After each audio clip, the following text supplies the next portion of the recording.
Events here at Capital OTB. Gulfstream Park, the championship meet, running now through Florida Derby weekend, March 31st.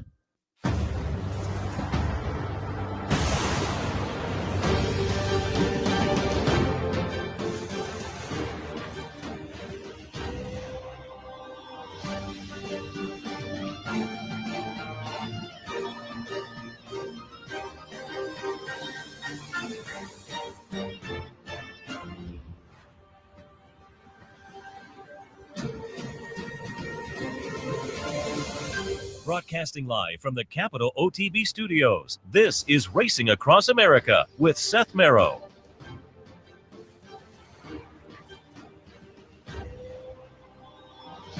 This is Racing Across America, and I am Seth Merrow. Thanks for joining us on this Sunday morning, New Year's Eve. Hope folks have fun plans for the evening, but you can spend the morning and the afternoon with us and stay safe today as well. Some nice racing tomorrow. I'll be back in tomorrow afternoon, because there is some nice racing scheduled on New Year's Day, including New York and beyond. So we will have an OTB live tomorrow afternoon, as well as today also. So looking forward to that. But as usual, on a Sunday morning, we'll take a little recap of some of the stakes action yesterday, but also a little earlier in the week as well, because it was Santa Anita opening day on Tuesday, day after Christmas, Boxing Day, and they had some nice stakes there. Do want to alert you coming up this week, first week of 2024, end of the week, there'll be a double promo day here at the Clubhouse Racebook. There'll be a match bet and exacta board. That's coming up on Friday here. So if you'd like to come down and join us. And then Saturday here at the Racebook, it's a $100 Play the Board Challenge. So a couple of things coming up here at the Racebook. At the end of the week, we would love to have you stop on by, grab some lunch at Fridella's, again, with the weekend action. And as we get to the end of the football season, you can catch all the games here as well as you can and have been able to on Sundays in particular throughout the season. Come down and watch all the NFL action, all the racing action on football Sundays here at the Racebook, 711 Central Avenue in Albany. Going back to yesterday, Linda Rice gets a couple of wins and ties the record that had been held by David Jacobson going back to 2013 for the most wins in a year on the New York circuit. And I believe I had the count yesterday. I think she has 8 entered today. I haven't seen scratches. But if she wins at least one, she will have she will be the single holder of the brand new record for wins in a year. And I think if you've been watching it all, you know Linda Rice has just had a fabulous year. She's won 3 or 4 meet titles. She had that big weekend up at Saratoga and tied for the title. With Chad Brown. Currently at this Aqueduct meet, she leads Chad Brown by a couple, 19-17. Rudy Rodriguez 16, Rick Dutrow with 11, Todd Pletcher, Mike Maker with 10. On the jockey side of things in New York, Manny Franco having a good early winter season down at Aqueduct. Manny Franco with 36 wins, Jose Lescano 22, Kendrick Carmouche 21, Dylan Davis and Luis Rivera tied with 20. So again, Manny, a nice little lead there on the jockey side of things. Melinda, a couple ahead of Chad. Again, what's been a fabulous year for her, certainly.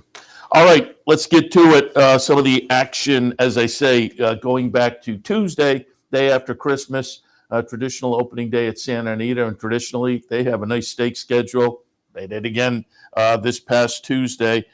We will take a look at the American Oaks. The American Oaks, as the name indicates, these are 3-year-old fillies on the grass going 1.25 miles. Grade 1 event, $300,000 up for grabs.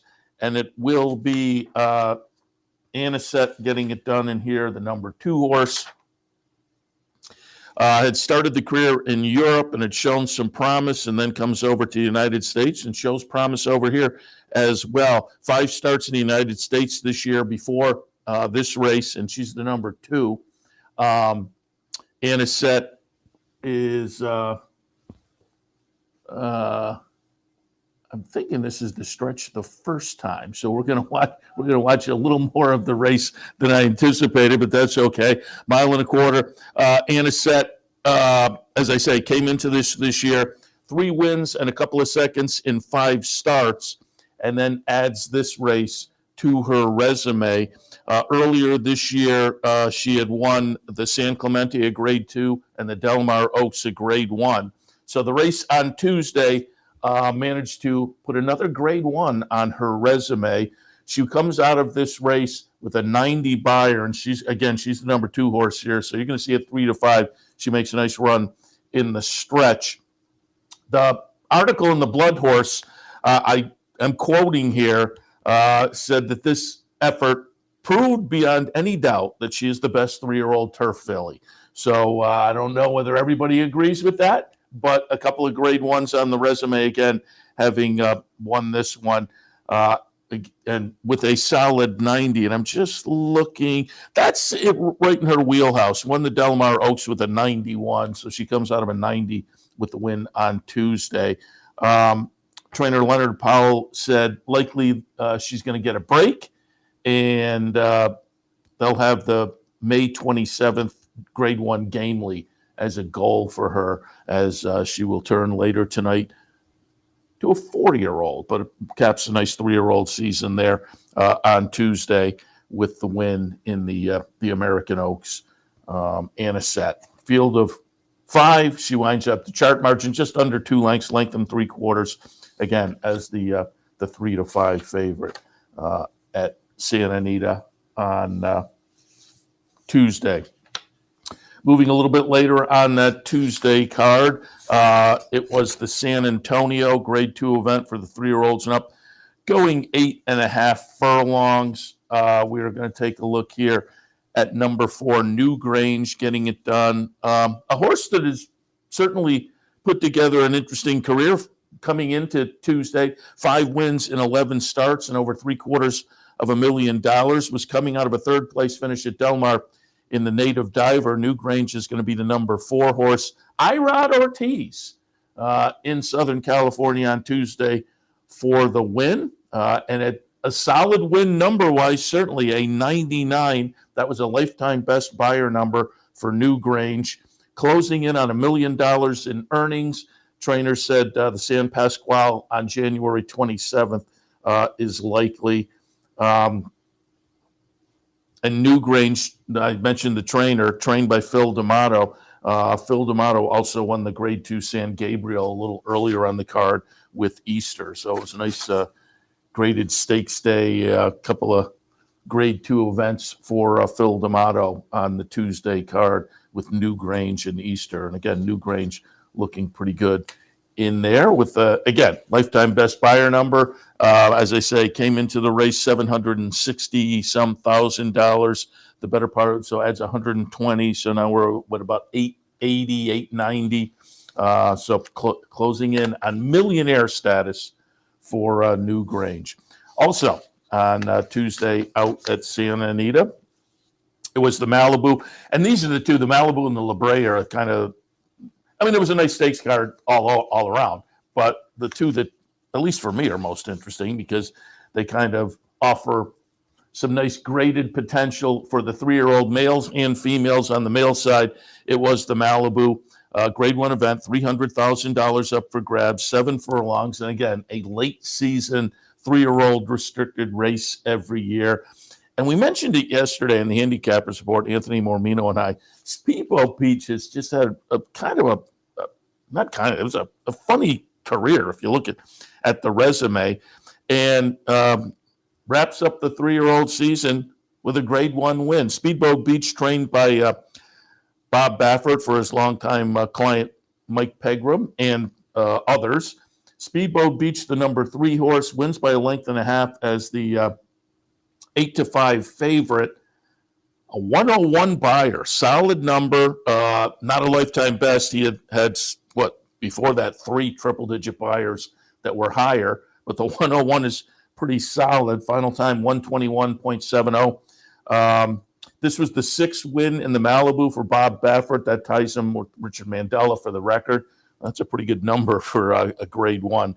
half a dozen in the books for Bob Baffert. Speedboat Beach, December 11th, the follow-up articles I read to this, on December 11th, Speedboat Beach put in a bullet work going 6 furlongs in a minute 11. And that's the workout that, according to the articles I read, gave Bob Baffert the confidence that, we'll go. He'll be okay with the 7. He certainly was. The 7 furlongs. And again, looking at his career, though, this was career start number 7. So this is a relatively lightly raced 3-year-old, 4 wins and a second in those 7 starts. But the start of the career broke the maiden last year, September of 2022 at Del Mar, did it in fine fashion with a 104 buyer. So clearly signals talent, a triple-digit buyer maiden debut victory. They go from that dirt race and try a turf stake at Santa Anita, and they win that. And then they go to the juvenile turf sprint, the Breeders' Cup Juvenile Turf Sprint, winds up a well-beaten 9th in there. They come back stretching to a mile on the turf in December of last year. He wins that. Then they're off from December until September, and they come back with a couple of sprint stakes on the dirt at Santa Anita. Santa Anita Sprint Championship, first time against Older, just misses against Dr. Scheibel. And then last time, second start of the year, they tried the Breeders' Cup Sprint and winds up 4th in there behind Elite Power and Gunite. And then goes into the Malibu, back in against Restricted Company, age-wise, and gets it done. It's going to be interesting to see what they do, with him next year. But again, it's been an interesting career that has flashed plenty of talent, but just an odd choice of races in that surfaces and, get a couple of starts so far prior to this, and one of them is the Breeders' Cup Sprint. They've been very ambitious, but lived up to those ambitions on Tuesday, getting it done. As I say, career victory number 4 and career start number 7, and the 4th triple-digit buyer on the resume in those 7 starts. And again, the end of the season at Santa Anita, always very potent with the 2-year-olds in the grade 1 events, the Malibu for the boys, and a little later on the card, it was the La Brea for the girls. The horse that was interesting in here to me was Howl, who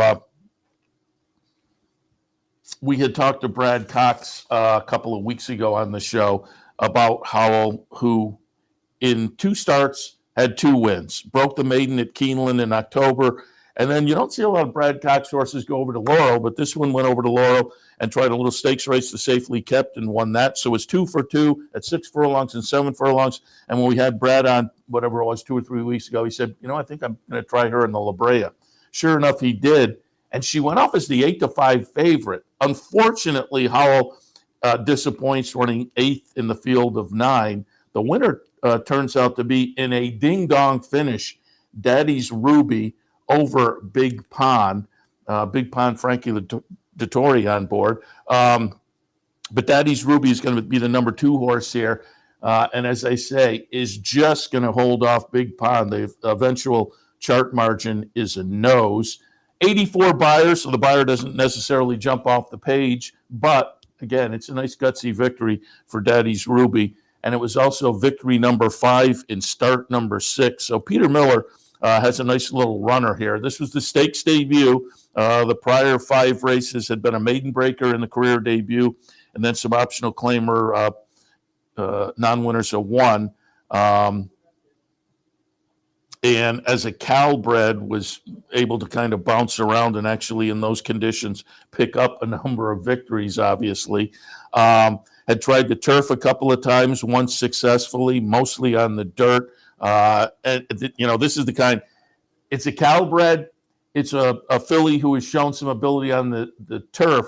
They have all kinds of options with Daddy's Ruby. But again, 5th victory in the 6th career start. And it was kind of an interesting story. The breeder, the Daddy's Ruby debuted at Golden Gate just a little under a year ago, January of this year, had a big victory. Subsequently, a couple of prominent owners, Gary Barber and Wachtel Stable, approached the owner breeder and said, we'd like to buy in. They bought 50%. They moved from Northern California to Southern California and now have a rather, as they say, exciting horse that may have a nice career. But the original owner breeder, according to what I read yesterday, this was not only first win in a grade one, this was the first runner he'd ever had in a grade one. So it seemingly has worked out very nicely, selling the horse, maintaining a nice 50% as the owner breeder, but going to Southern California, running very well in those optional claimers, and then stepping up into grade one company and getting it done. Get an 84 buyer. The article I read said perhaps on February 3rd, the grade two Santa Monica at 7 furlongs will be next for Daddy's Ruby. So we'll keep our eyes open for that because, as I say, that's the kind you'll love to have. I talk about it on the New York bred side of things all the time. You have a state bred with a nice state bred program. You have options there. But if they're very talented, you can bounce back and forth between open company and state bred company. But when you also have a horse who can change surfaces, that makes the options even more appealing and attractive. So we'll see what's up next for Daddy's Ruby. All right, in New York this week, again, they took a holiday break the week leading into Christmas. So they came back on Thursday, and after the break, had a little stakes action. And I wanted to go back and show some of that because I thought the Thursday stake, and again, that was the first day back after the break, they had the state bred Bay Ridge for $100,000 at a mile. Fingal's Cave was the class, obviously, and had shown plenty of talent early in the career for David Donk. 4 wins and 5 starts with a second. And this is a nice little New York bred that has run well in open company. The last start for Fingal's Cave was October of last year, 2022, running second in the grade 2 Raven Run at Keeneland. Prior to that had been 4 for 4, including a state bred stakes race. So they tried the open company, ran very well. So this is one of those New York breds that has proven to be effective, certainly against the state breds 4 for 4, but has run well in open company. But the question on Thursday was coming back off a layoff like that, and one of the articles actually counted the days, 432. I think it was the Dave Grenig article, and he said, I mentioned the 432 to trainer Dave Donk, and he said, don't tell me that because then we start to overthink things. It comes back in a relatively tough spot. It's a little stakes race, but this is Fingal's Cave, the number 2 horse, getting it done. Chart margin's just under 5 lengths. This is some comeback off a layoff like that. But again, just validates the class of Fingal's Cave. So this was, again, start number 6, win number 5, second state bred stakes victory of the career, and did it in fine fashion. And so Dave Donk said an open company stakes is likely for this one, but they're kind of undecided. It's one of those where long layoff, let's get this one back to the barn, see how we're doing, and then maybe figure things out from there. But he did know we're going to, take a look at open stakes because, again, you have a nice little New York bred like that. You take your shot, and if it doesn't work out, there are plenty of New York bred stakes days where you can pick a spot and win some money there. We'll watch Fingal's Cave this year. 4-year-old, so later tonight she turns 5, but again, a very lightly raced 5-year-old by tomorrow, having only 6 starts. But didn't start at all this year until going back to Thursday with some minor issues, and the article talked a little bit about those. And Dave Grenig wrote, you don't necessarily want to have your comeback at the end of December, at Aqueduct in a state bred stakes race, but horse is ready to run. Horse is now over those issues, so it was the kind of the logical option at this point. All right, again, that was on Wednesday, but also there was a stake on Thursday as well. And this one's kind of interesting. It's a short field. and I was in doing the OTB Live on Thursday. I liked Aggregation over Dr. Ardito, 5-horse field, and I they're two Chad Brown runners, and I just tilted slightly towards Aggregation, who was coming off an allowance victory with a triple-digit win last time. Top of the stretch, I thought I was pretty good. Aggregation is going to be the number 1 horse here. Dr. Ardito, and again, these are both Chad Brown horses. Dr. Ardito is the number 3 horse, and Dr. Ardito will just get the momentum going, kind of tilts out there under Manny Franco, and I still felt pretty good here. But then you can see the momentum's coming, and I still felt pretty good here. But now I'm feeling like I'm getting maybe a little short with Aggregation, and sure enough, Dr. Ardito goes on by half a length victory. Betting public was with me. Aggregation was the 6-5 favorite. 8-5 on Dr. Ardito, but it was a Chad Brown exacta there. Couple bucks on the exacta got you $10 and change. Kendrick Caramouche on Aggregation said after the race that he felt that the early pace kind of cost him. He went 22-45. He said, if I could have gone like 23-46, 23-47, I would have been okay. But he's kind of remarked with those kind of fractions, it was tough to keep going a little bit in the stretch. So again, it was Dr. Ardito getting it done in the state bred Alex Robb on Thursday, or actually Friday. That was Friday. Fingal's Cave was Thursday. Alex Robb was Friday. And then yesterday's New York Stakes race, another nice looking performance. Another one where I had things flip-flopped as I was doing the OTB Live yesterday. I liked Rotney over Bold Journey. Bold Journey was coming out of a win in the Fall Highway. So the Bill Mott runner, obviously coming in good form, had won the Fall Highway with 128. Running third in that race was Rotney under 130. And I talk about it all the time. We try to switch things up off of form performance, and they come in the same or similar order. I tried to switch it up, and once again, top of the stretch, I thought I was pretty good with Rotney. Rotney went out there and had the lead coming into the stretch. Rotney's going to be the number 2 horse. And again, right here, I'm thinking, I'm okay. I'm not super confident, though, but I'm still feeling okay. Bold Journey, the number 4 horse, though, you can see, once kind of tilted out, got the momentum. And then I was kind of holding my breath with Rotney hold on for the exacta, and that becomes very questionable. Live, I thought the horse in the middle had gotten me. When I looked at the replay, I thought, maybe Bold Journey did hold on for the exacta. He did. Chart margin, though, 4.5 from the win to the second place, and then second, third, and fourth nose and ahead, as that got a little exciting for the place and show spots behind. But Bold Journey, no excitement there. It was clear, as I say, tilted out. And when the momentum got going in his favor, Bold Journey looked pretty good. So now he's won 3 straight. Optional claimer back on October 12th. The Fall Highway on November 24th, and again ends the year with a nice victory in the Gravesend yesterday. Nice convincing victory. So we shall see what's ahead for a Bold Journey. The follow-up article I read, and again I think it was Dave Grenig, said Bill Mott had said earlier, and not necessarily after this race, but it said, this is a sprinter.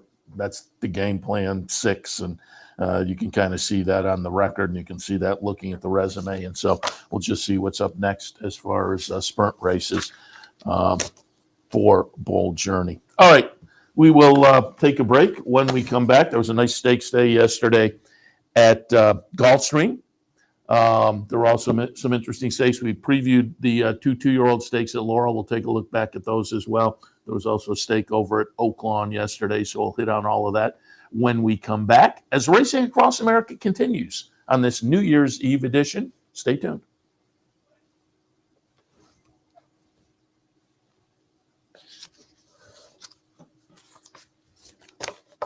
They're off in the Fountain of Youth Stakes. And they're off in the Curlin Florida Derby.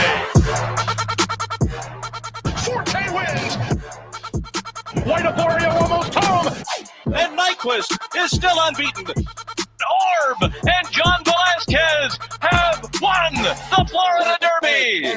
Florida wins! And there you have it. Northern Dancer will be the winner of the Florida Derby.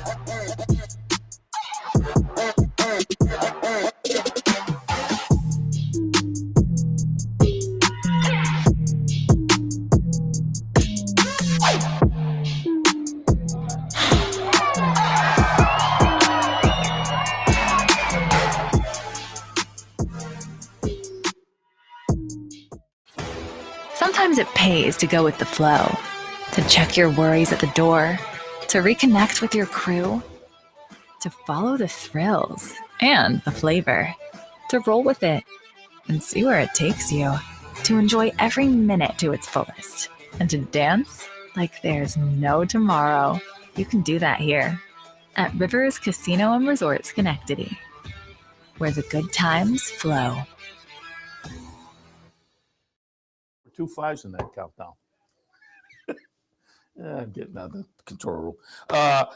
Fifth race yesterday at Gulfstream kicked off the stakes action. And a nice stakes card. The Rampart, 1 mile, 1 turn, 1 mile for the fillies and mares, 3-year-olds and up. I took a shot with Unifying. The 2 horses to beat, and I said it yesterday on the handicapping show, I said it during the afternoon, 2 horses to beat were Mary Quite Contrary and Nostalgic. They were the class of the field. But I just thought Unifying, the question mark was Unifying hadn't been seen since June, but was coming in off a nice workout that seemed to indicate would have some fitness under the belt to rely on. Unifying, when we watch the replay, is going to be the number 2 horse and makes a little late run. Probably sets this one up nice to move forward from. Again, Unifying, the number 2 horse, as I say, will make a little bit of a run. But it's number 3, Mary Quite Contrary, and Monra, the number 4 horse. With Mary Quite Contrary, once she gets going, kind of living up to her resume, which looked like, again, she was going to be the class of the field. The betting public made her the 6-5 choice. I also like Nostalgic as being a classy runner, as I mentioned. They bookended the field. Nostalgic is the second choice at 9-5. Disappoints running 6th in the field of 6. But it is Monra running second, who I didn't use at all. Safi Joseph runner was coming out of a real dud in the cotillion, so that one had been on the sidelines a little bit. But cutting back to 1 turn seemed to benefit her. And at 8-1, she added a little value to the exacta underneath Mary Quite Contrary. But again, at 6-5, nice win. Chart margin, as you can see, was a length, and that was her 7th victory in 12 starts, along with 3 seconds, puts her over $500,000 in earnings. Again, I wasn't totally convinced because 7th victory in 12 starts. So coming into the day, she was 6 for 11, but only 1 victory in 5 starts this year. Now she'd run well, and again was, probably one of the classiest, along with Nostalgic. But she got back on track yesterday and looked pretty good doing it in the Rampart. So that kicked off the stakes action yesterday down at Gulfstream. Moving on, the Swanee River was a little bit later on. I liked Full Count Felicia in here for Brittany Russell and Gold Square Racing. And Brittany Russell, like Linda Rice, I said Linda Rice yesterday had tied the record for the most wins in a season, in a year in New York. She gets a chance to break that today. Brittany Russell, I tried to get Brittany on the show yesterday and didn't make contact. We'll see if we can get her on at some point because she's in the same boat down in Maryland. She is vying with Jamie Ness for that. And I didn't see the Laurel results yesterday, but I think going into yesterday, she was 3 ahead. That's a pretty good, 2 days of racing, but they both had some horses. So I'll check, and if I can do it before the end of the show, next commercial break, I'll double check. But if not, I'll find out for later this afternoon. But she becomes an interesting story as well. She would be the first female to have that year-long Maryland win title. But clearly she has hit everybody's radar the past few years and has now, she was doing it on the Maryland circuit, the Mid-Atlantic, but is now branched out. And she shows up yesterday with Full Count Felicia for Al Gold and Gold Square Racing. I thought the horse was interesting off the win in the All Along, 2 starts back at Pimlico. They followed that up, shipping out to, and she's the number 4, shipping out to Santa Anita to try a stake on Breeders' Cup weekend. But I thought that race 2 back at Pimlico was good enough. And this is a nice gutsy performance here that is not that race that we're looking at. That's race number 9, and the Swanee River is race number 8. So if you can cue that up, that would be helpful if that's possible. That's not the right race, so you can take that right off. But again, Full Count Felicia does get it done. Tom, you can get rid of that race, guys. That's not the right race. Thank you.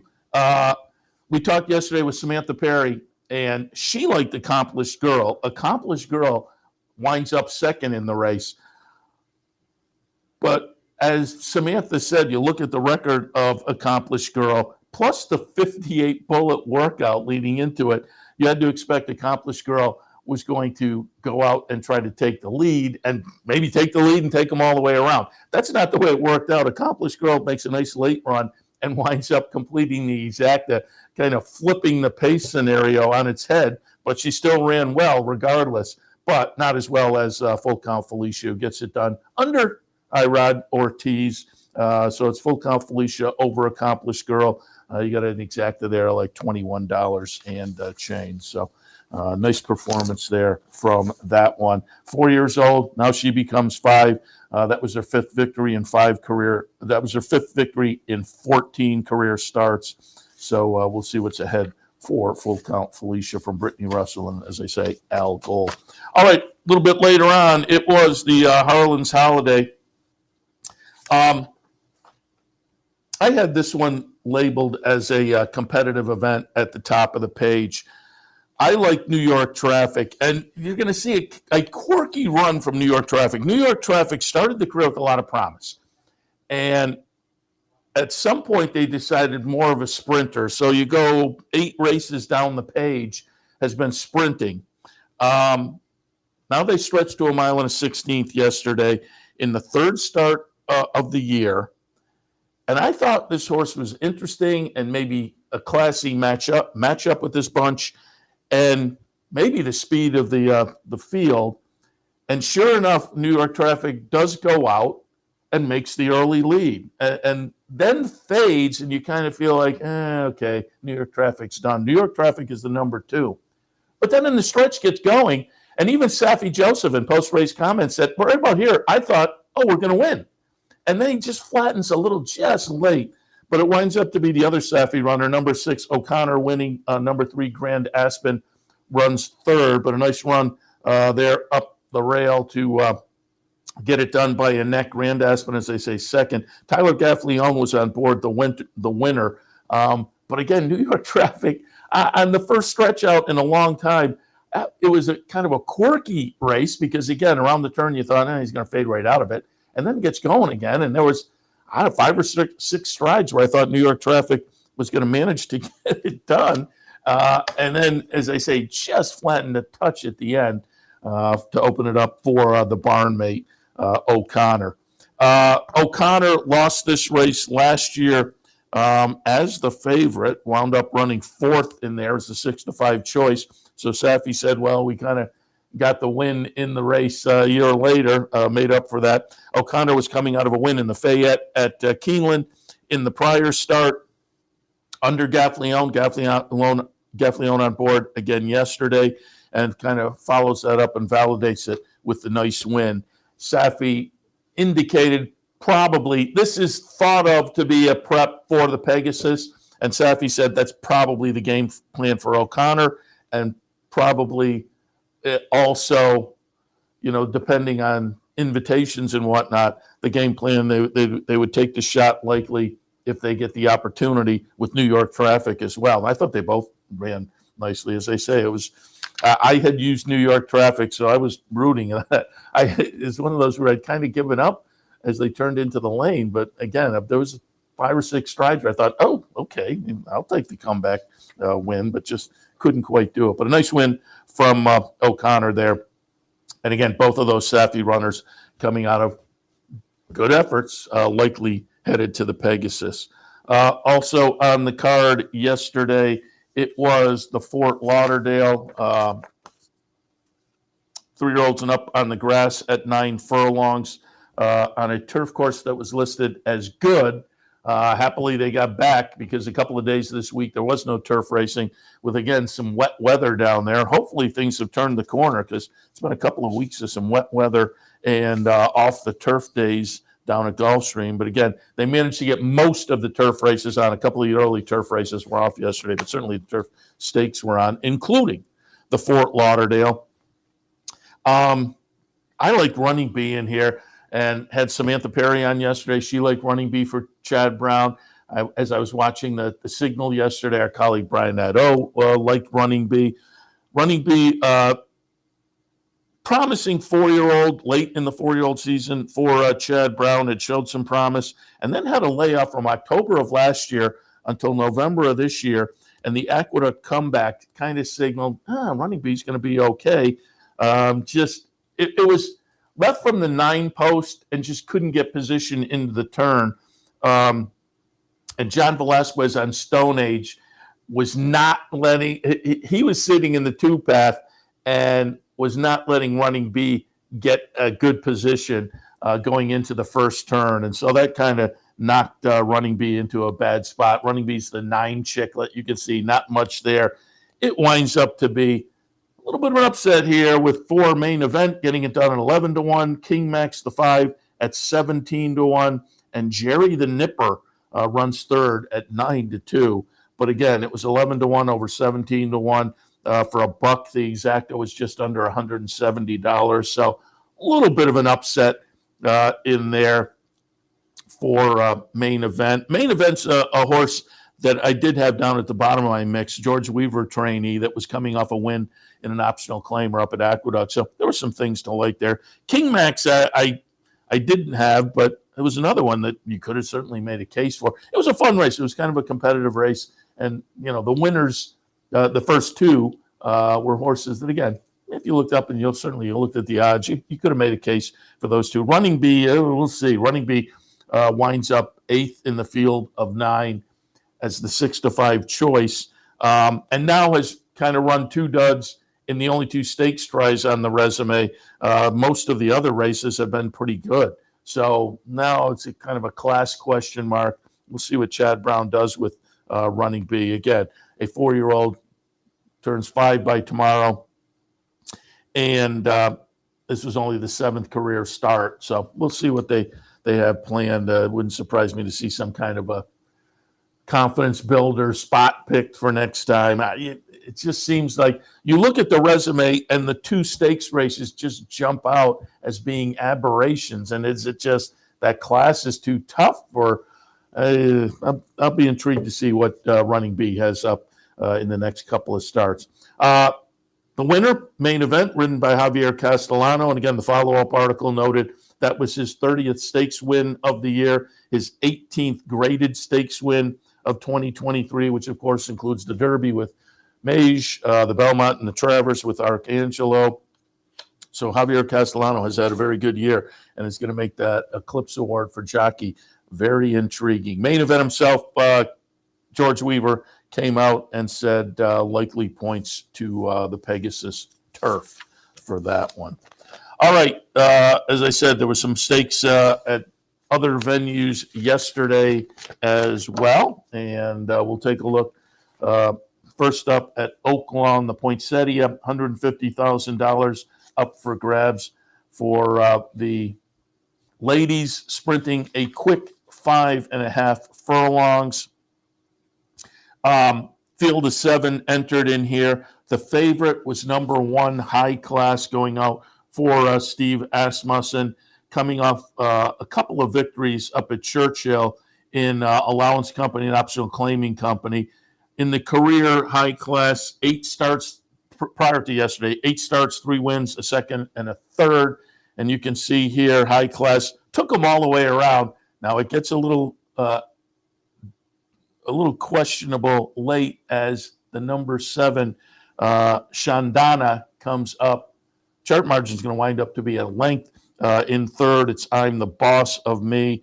But as the even money favorite under Christian Torres, the Steve Asmussen trainee high class gets it done. This was the stakes debut for that one. And we'll see. The horse has been training at Oaklawn. I would expect with the Oaklawn season, they'll probably pick some spots down there. But when we had Kenny McPeak on, was it last week? He said, and I think you find it true, if trainers are based either at the fairgrounds or at Oaklawn, they can kind of bounce, certainly between those two tracks, but they can bounce around during the winter. But we'll see what is up next for high classes. Again, the training schedule indicates she is based down at Oaklawn, gets the nice little stakes victory yesterday in the poinsettia. As I say, chart margin was a length. Chart margin was a length, and it got a little dicey there, but I don't know if you had her, whether it was enough to really be sweating, because it was a nice performance, and the late run it seemed probably a little too late, but it did make it close at the end. All right, yesterday we did talk with our friend Dave Rodman about pies and other things. That's always one of the better giveaways. Thanksgiving at Laurel, the pie giveaway, and I had to check in and see if it was successful again this year. We had talked to Frank Vesby, and he had validated it at that weekend, I think, but I always like to check in with Dave, and we talked with him also about, more importantly, perhaps the 2-year-old stakes yesterday. I said the heft, an end of the year Maryland 2-year-old stake. I always find that one intriguing for some reason or another, but they also have the gin talking on the card, gin talking being for the girls, the heft being for the boys. But the stakes action kicked off with the gin talking. The horse to beat, the interesting horse, was the Brittany Russell trained Cap Classique, who was undefeated in 3 starts, including a stakes win in the Smart Halo.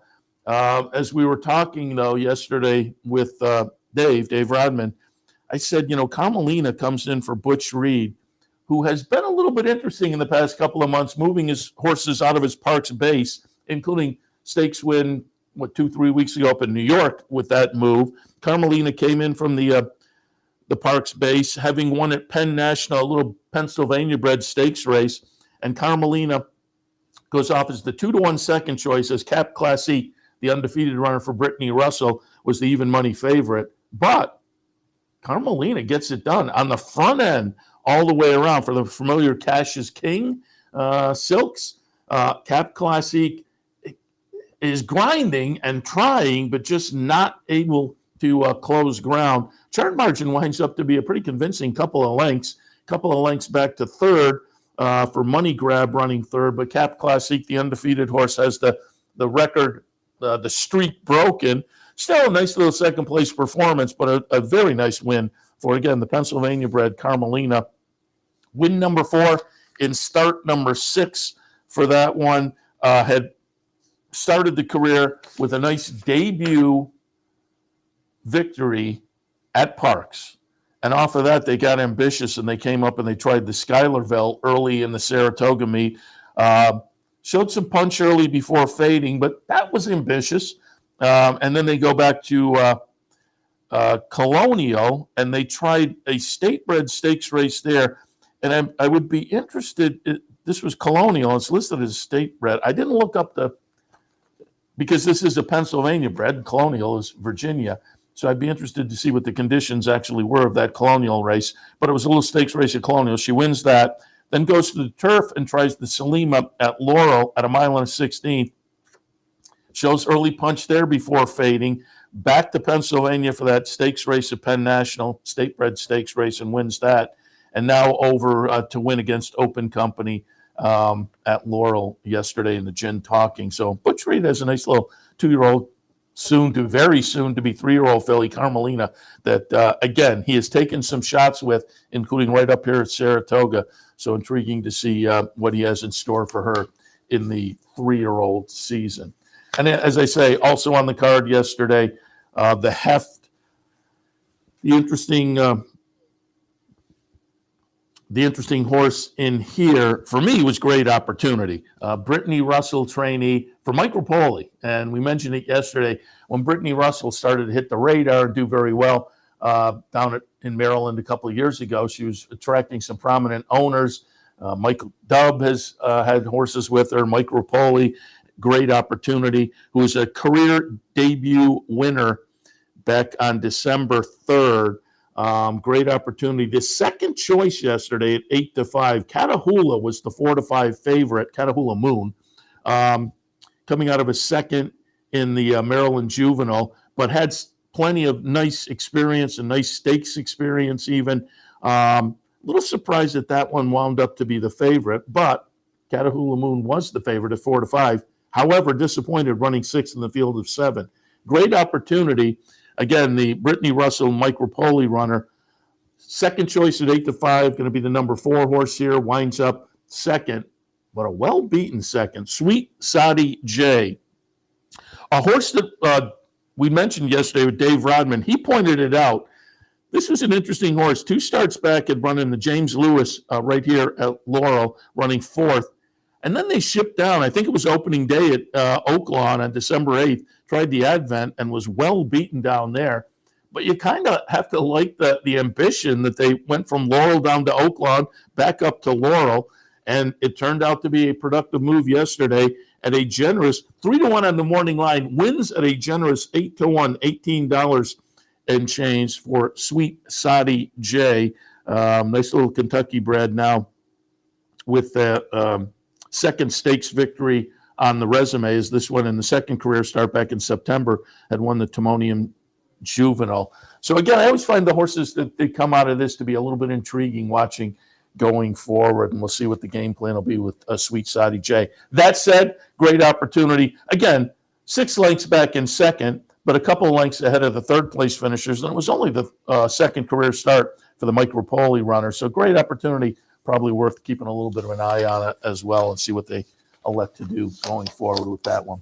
All right, we'll take a break. When we come back, we'll just hit on some news and notes before we wrap it up on this Sunday morning, New Year's Eve edition of Racing Across America. Stay tuned.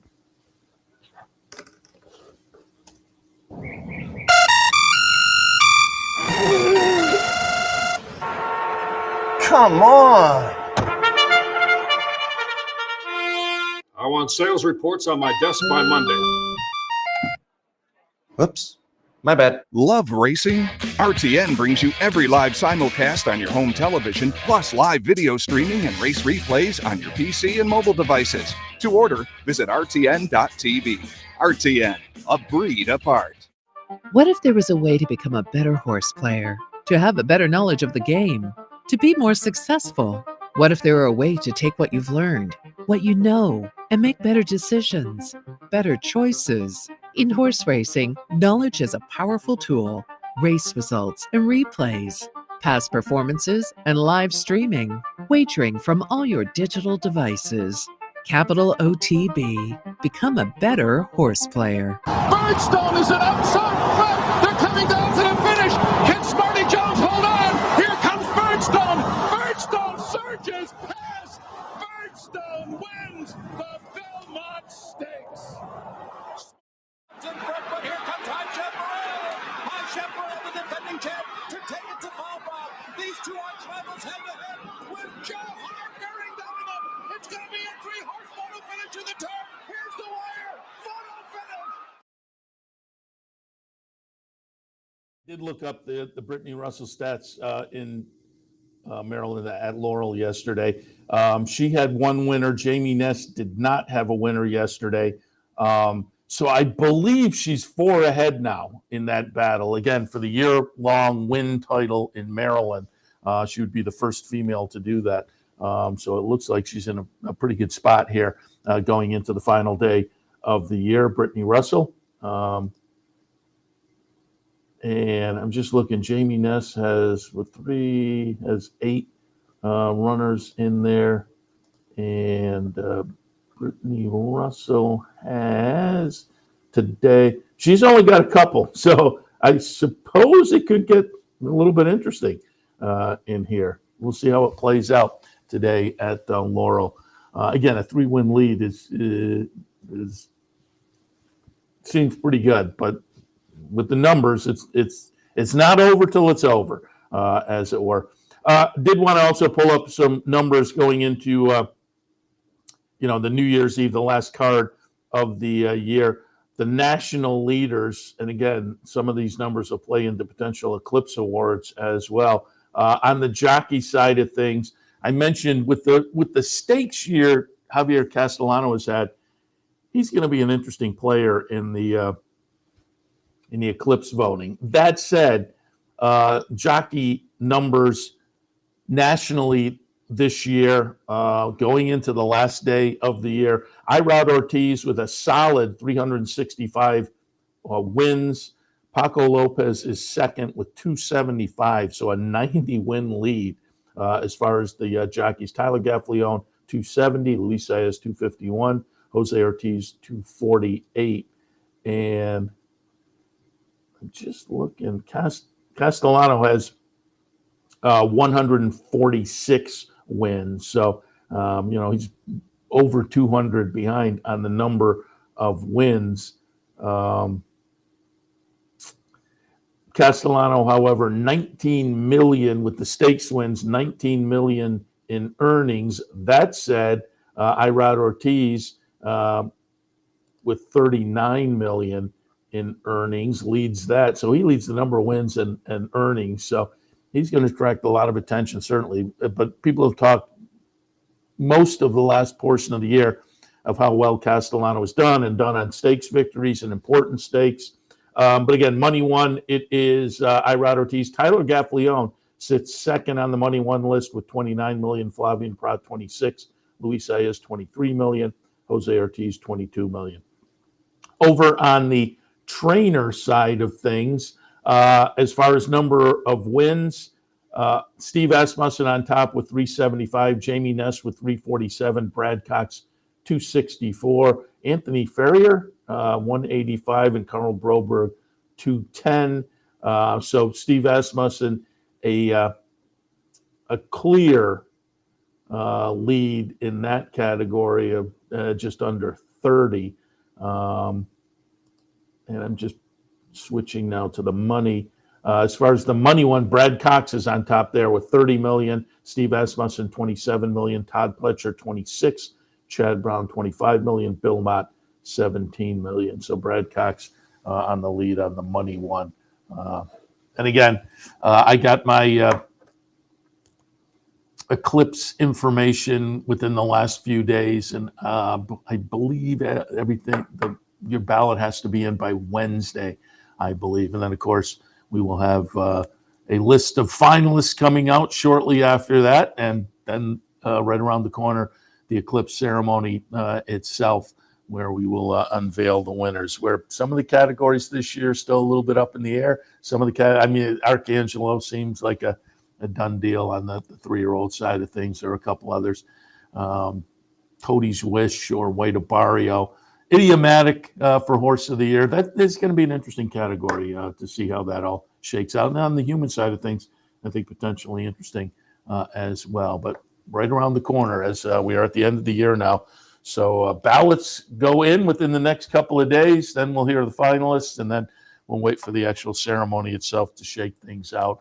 And wait for Twitter to go nuts on two or three of the categories, certainly. All right, I'm going to wrap it up for this Sunday morning. Once again, do want to remind you, coming up this week as we kick off the new year on Friday, there'll be a double promo day here at the Clubhouse Racebook, Match Bet and Exacta board. That's Friday at the Racebook. Saturday at the Racebook, we have a $100 Play the Board challenge. So a couple of nice events coming up here at the Clubhouse Racebook. I continue to say, if you want to come down, grab a little lunch at Fridella's and enjoy racing here. Very nice atmosphere. I mentioned it earlier this week. If you're out there and you've never been to the Racebook, fun place to watch the races. Really comfortable atmosphere. You can grab a table. You can get a carol. You can sit at the bar. You can go into Fridella's. But you can watch all the racing action. Very convenient. Plenty of betting machines. We have tellers. But not only can you watch all the racing action, you can watch plenty of sports as well. Certainly on the weekends, our TVs have plenty of sports action on for you to catch all of that also. But enjoy a little racing with a nice crowd and a fun atmosphere. 711 Central Avenue in Albany. And I said, we're right off of I-90. Take the Everett Road exit. 2 minutes probably. You go around and take a left on Central Avenue, and we're right there. So very conveniently located to every place, pretty much. If you'd like to come to the Clubhouse Racebook, we'd love to see you. 711 Central Avenue in Albany. Otherwise, again, I will wrap it up for this Sunday morning, but back in about an hour or so for a Sunday afternoon OTB Live. Take a look at a little Aqueduct, a little Gulfstream, and we'll have plenty more action also. No Saratoga Harness. They wrapped up last week. I think they come back. They're probably on the sidelines for about a month. I think they come back early in February typically. So on the sidelines as far as some Saratoga Harness, which is typically in our Sunday afternoon wheelhouse. But don't fret. We will have plenty of very, very good action here on this New Year's Eve, December 31st, as we are getting ready to turn the page and all the thoroughbreds get a year older technically tonight at midnight. Don't forget, I mentioned it earlier also with New Year's Day being a holiday, a lot of great racing tomorrow that normally wouldn't be running on a Monday.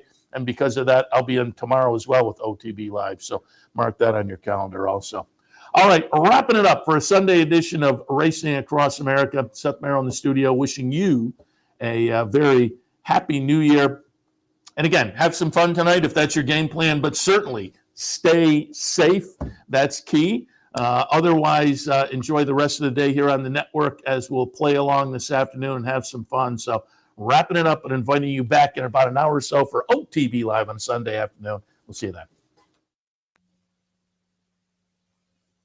We'd like to thank Gulfstream Park for their sponsorship of this program and some of the other programming and events here at Capital OTB. Gulfstream Park, the championship meet, running now through Florida Derby weekend, March 31st. You're watching OTB TV, a service of Capital Off-Track Betting.